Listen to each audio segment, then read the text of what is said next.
This is the plaintiff, Gabriella Jones. She says the defendants are her ex-husband and his new wife, and they took her son's cell phone from him and they refused to return it. Well, she called the cops because she owns the phone. They got it back for her, but the phone was destroyed. The defendants broke the phone intentionally with a hammer or something, and she's here suing them for the $600 she's now owed.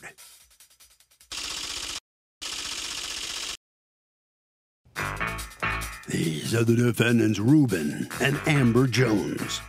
Reuben says he shares 2 kids with the plaintiff, and their son is not allowed to have unsupervised internet access on his phone, and she knows he's forbidden to enter his house with a device that allows just that. He confiscated the phone. It accidentally fell onto the driveway and Amber ran over it with her car. Bottom line, the plaintiff shouldn't have purchased a phone for their son, and they owe nothing. They're accused of taking it all out on a phone.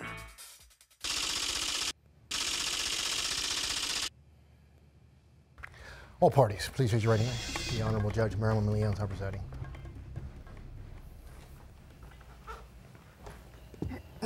Litigants have been sworn, Your Honor. Thank you, Douglas. You're welcome, Your Honor. All right.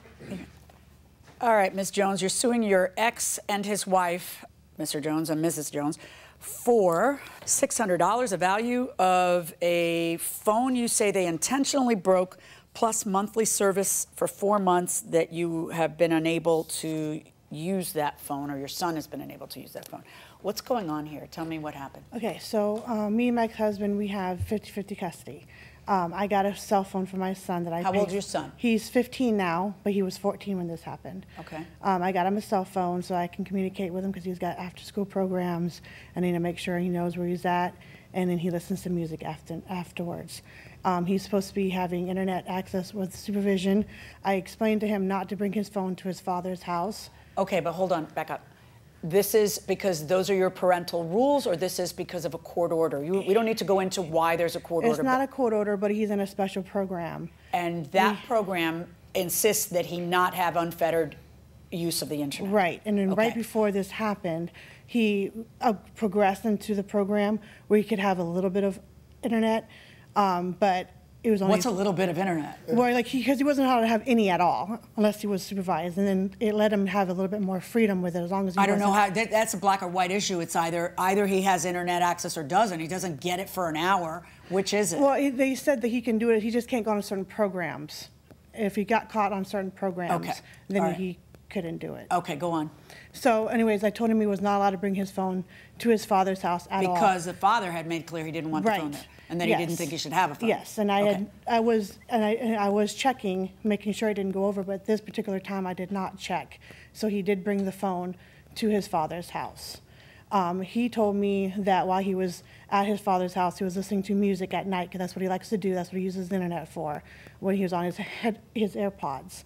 And they found the phone, they took it from him. I got text messages from Mr. Jones with pictures of him holding the phone and stating that he had taken the phone from him. Right, and those texts actually had pictures of the prohibited sites, right? Well, yes. Yeah, so he wasn't listening to music. Right. He was on sites that the program prohibited him to be on. Not at the time, he wasn't. He had looked at them in the future, which we so they're past history, you think? Right, at the time. Well, either way, they're not supposed to be there, right? So there's a problem. It's not supervised. Right? It's not supervised. Yes, and it should be. And so he's angry, and then what happens? He took the phone from him. He told me he was not going to give me the phone back. He told who that? He told me that. I don't see that in the text. I see the opposite of that in the text. Well, I told him that I was going to, he can meet me to give me the phone, which he refused to do. And I told him that if he does not meet me to... Wait, stop a second. Why don't either of you give me the text where you're smack talking at each other? Do you have the text in your phone right? I have them. It's just that there's a lot of other stuff in between them as well. Okay, so give me the phone with the texts in them. I will decide what is relevant with the understanding of that we're still trying to protect the identity and issues involving minors. Can you please give me your phone? Yes, I'm just getting it to the point where it starts. Can you go over there and make sure she's not deleting anything? No, I'm not deleting. No, I know, but I don't know you, and I have a bailiff for that. This is the subject of the lawsuit. It's not me being nosy. I need to get to the bottom of what's going on. All right, so This all happens on what day? It says August 11th. Wow, the nastiness between you two is exhausting. You two, you are fighting to get, Mr. Jones, you're fighting to get more custody over those children, right? Yes, Your Honor. You've been to court how many times to ask that? I couldn't tell you for sure off the top of my head. 1, 2, 4? It's been about 4 times. Right. Yes, Your Honor. And right now the custody is 50-50, correct? Yes, Your Honor. All right, so you on August 9th ask her, do you know where our son's phone is right now? Yes, Your Honor. And then you send several pictures of the phone and what you found on the phone. Yes, Your Honor. Did he, I'm curious, he didn't have a passcode on the phone? At the time that I confiscated the phone, the passcode wasn't on it. Okay. So how did you find him on the phone? He was in his room, and I opened the door and went in this, well, actually. It was me. Actually, I'm sorry, it was my wife. So you tell me how you found him. You want the juicy story? I always want the juicy story, but I want the truth. So Go ahead. I usually, I know teenagers, and I busted in the door, and he's laying in bed up on his phone, and I'm like, hey, actually I didn't say anything. I just looked at him this boy done tried me, and so then I shut the door and I go to Dad, Ruben, my husband, and I'm like, you need to go in there and get that phone because he's done brought that raggedy phone over from his mama's house over here, and he knows he's not supposed to have it. And so what happens? You go in there and what happens? I go in there and I take the phone. All right, tell me about the discussion. I basically told him, you're not supposed to have this over here. I told you, I don't allow you to have a cell phone in my house. Did it get heated? Yes, it did get heated. Mm-hmm. What time of the day or night was this? I don't remember the exact. It was. Am I allowed to speak? Yeah. It was around 10. Yeah, Okay. it was in the evening. Okay, It was and at then night. what happens? So I took the phone and I kept it. And at the time that I took the phone, the passcode was not on there. Right. Later on, I did ask him for the passcode, and he did give it to me. And I went through the phone because I wanted to see what was on there, what he had been doing, because I knew he was in this program, and there were certain things he was not supposed to be doing. Right. Did you end up using that to try to get? Did you you conveyed that to the program, right? That your son was. Okay, so her question is, she's kind of saying, why? To give you an edge in the custody thing, or because, you tell me, why? Well, yes, I did want evidence off of that phone for a custody case because the rules that he's supposed to be following aren't being followed. Right. And pretty much haven't been being followed since day one of him entering the program. He wasn't allowed to have a cell phone with internet access or unsupervised internet access. I have plenty of evidence to show that he's done this on multiple occasions. She's been talked to about it before by his therapist. She was admonished by the family court judge. How can you possibly have supervisory? Why is it so impossible to have a phone that doesn't have internet access? Is it just impossible? Just don't buy him the kind of phone that has internet access. I have been talking to his counselor as well, and he was able to have access. We actually had a conversation afterwards, and she said he was not in trouble for it. We explained. She explained why he had looked on those sites again because he had not. He's not allowed to look on the sites. I understand. All right, and there's a good reason. So I don't understand how a counselor could ever have told you, oh, it's okay if he violates the order. She's in the program. It's the program that he's in. Yes, I understand. There's no way that, and if they did, they should be fired because it's one thing or the other. There's not, you can dabble a little. That's not allowed. It's either one or the other. And if it's supposed to be supervised, it's supposed to be supervised. Look, at the end of the day, you then say to him at 11:53, after he sent you all those things, you need to meet me tomorrow around 6 at the dollar store to give it to me, or I will call the cops and have them come and get it since you have my possession on you and you aren't paying for, nor is it in your name. And then he doesn't answer you. At 4:46, you say, I contacted the police. If you do not return the phone tonight, I'll be filing a theft charge. And then he says to you, it's not theft, idiot. And he names your son, brought the phone over without my permission, and go ahead and send them. I'll just tell them everything and have a nice detailed police report with our son stating that he brought the phone himself without me knowing. Doesn't matter, you say. I already told them all the info. It's my phone and my name, and you refuse to give it back, and it's theft, and I will press charges. Then you guys go back and forth in a way that I'm not interested in. What happened with the phone? Do you have the phone here? Yes, I do. May I have it? Yes, Your Honor. She would be able to explain that. Why more. don't you tell me what happened with the phone? Are you pondering whether you should tell me the truth or the company line? Because I'm going to tell you right now, I don't believe the company line. So just tell me what happened with the phone.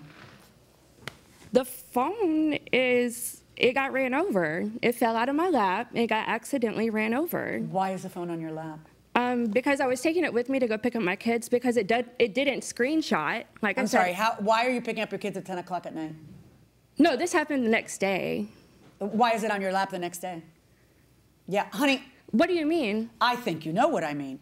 Why are you, according to you, you're getting into the car to drive to pick up your kids. His phone is in your lap. Yeah. Yeah. Why? Because we didn't go through it all that night because we're exhausted with the situation. Yeah, but why is it on your lap? See, I understand your phone being on your lap. Barely. Oh, because that's a bad place to put your phone. I understand if your phone is on your lap when you're in the car because you've been using the phone, and then you get up and I'm like, because I've had that happen. Do you know that I'm paraplegic? Yes, I do. I know that you're a paraplegic. Okay. I don't understand why the phone is in your lap.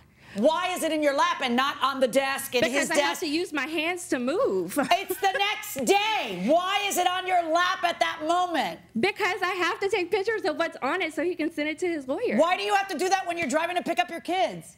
Because I'm going to be in a What line. you think happens, because this is what your kids say, is that it got smashed with a hammer. I have my son on the video. Not that it matters, guys. It really doesn't. It's either you're responsible for the phone or you're not responsible for the phone. Whether it's negligence or a hammer because you're angry we were and never your parents. Asked. Huh?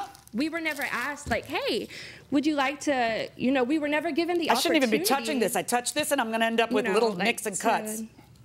So even replace it. It was never discussed. It just went straight to, I'm calling the cops. Well, of course it does, because everybody's very, have you seen how they talk to each other? And have you been part of it too? No, absolutely not. Yeah, I mean, it's, yes. It's it's just, I can't even imagine what it's like for the kid. And then the odd part is that you share 50, well, it's not odd, I mean, but you share 50-50 custody. Bad. So you're both really hard fighting to try to be part of these kids' lives. And you would think that at some point, how long ago did you guys divorce? It's been about 9 years. 9 years. Yeah. Like you would think that after 9 years, you guys would just be exhausted of the nastiness back and forth. But it's, no, wait, I don't know why you're looking at her. He dishes it out just as much as she does. He calls her an idiot. He does a lot of nasty things. Don't be looking at her like it's her fault. It's both their faults.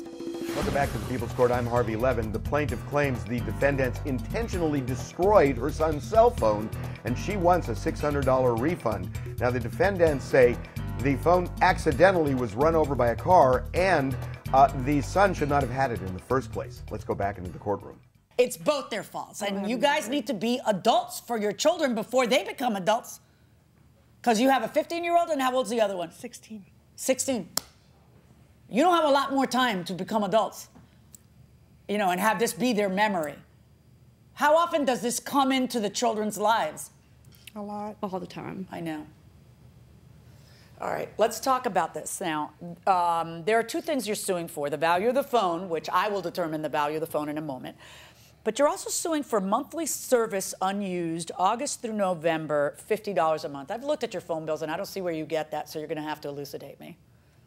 I spend about $291 with. No, I don't want you to talk. Okay. I want you to show me evidence that his line costs $50 a month in usage. Because that's what you're suing for. I have lines on my phone. I broke it up by how many lines I have on there by the bill, and that's what it came up to. It was about $50 a month. How many phones do you have? I have 5. And you pay $250 a month in usage? $291. Okay, let me see your phone bill and see what you have. Because his line is included. It's not even part of the, and his line certainly isn't $50 a month. It's all of them have unlimited text and data, and it's all the same. And then it's also because I'm paying on his phone as well. So it's different. That's a different issue because you're going to get the value of the phone at the time of the bad. Okay. The bad happened on August 9th or 10th or whatever it was. So you get the value of that phone, depreciated value of that phone at the time that happens. That's what you get. That's one issue. Another issue, okay, is wasted money keeping the line open when you haven't been able to use it because nobody offered you the money for that phone, right? Yes, ma'am. Show me where, circle where. I realize what that says here. This is a total. This isn't for each phone. So circle where I should look to see that his phone is $50 a month in usage. I don't have anything to show. No, it you doesn't don't, break it because down. his phone isn't $50 a month in usage, okay? I'm not going to order them to pay the monthly usage because there is no evidence of what his monthly usage is, and $50 is not. It's not on there. That's just, you just pulled that number out of the sky. So now it's the value of the iPhone SE. Which iteration is it? It's the second generation. Second generation. I know that if you buy a brand new one that's not used today, it would be $400, but that's not what you had. You had a used one that's a second generation, not a, I think they're on the fourth generation of that. They're in the third. Third? Yes, Third ma'am. generation of that. So you understand that it has to be depreciated value, right? Of course, when I'm setting that depreciated value, I'm also going through my head whether that was done by accident or on purpose, but really, I'm not. It's just the depreciated value. You know, and I can't even if it was done on purpose, as I sit here and I'm thinking to myself, I'm like, the guy really doesn't want the kid with phone, internet, unsupervised access. And maybe you shouldn't either. Right. Okay? I know he's 15 and whatever, and you want to, you know, it's a push me, pull me on the liberty that you give, but he kind of lost that liberty, and you have to kind of follow the rules after that, you know? All right. I am ruling in your favor in the amount of $200, the appreciated value of the phone at the time that it is walked. Good luck. Wow. So the plaintiff gets $200 for the telephone. She was suing for $600, but she doesn't get that. Let's see what the defendants have to say. Ruben and Amber Jones are out of the courtroom now.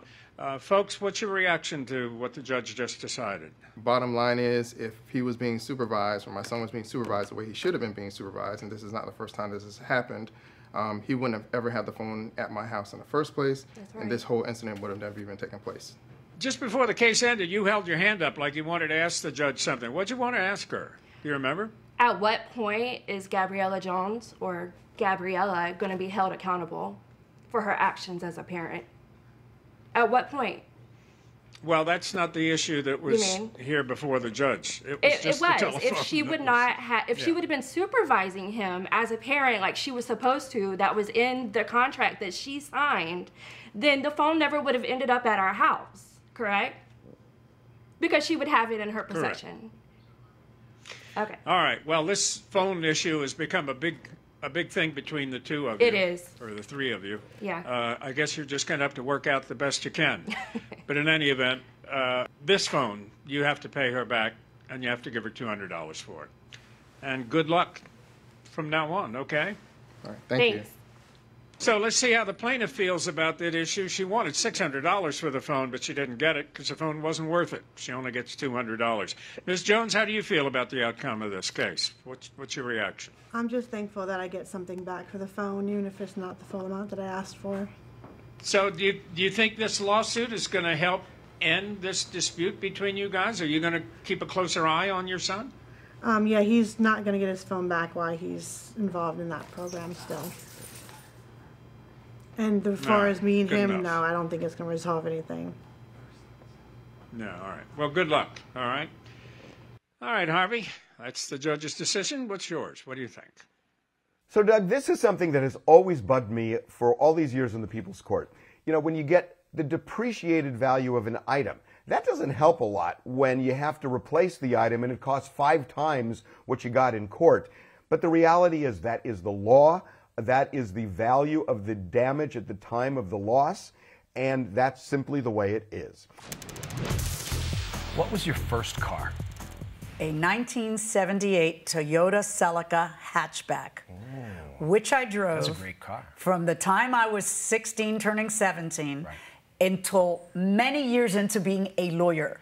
I kept that car for like 10 or 11 years. You know what? That's the sweet spot around 1978 when Toyota started to figure out we're building them too good. Right. They never break. Right. Nothing breaks on these cars. And then maybe they put a little more planned obsolescence into the cars. Right. But I keep my cars a long time, much to your chagrin, because you're a car guy and I am. No, you marry your drive cars. the cheapest You car you can is the one you're driving. Until I force you to change cars. Right. Yeah. I would keep them all for a decade or more. We have one car that's 21. Yeah, we do. Yeah. Almost 22.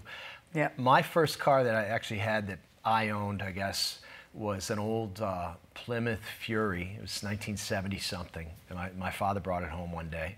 Somebody must have given it to him, right? I don't think he paid for it because it didn't have, the brakes didn't work. It had 4 bald tires. The air conditioner didn't work.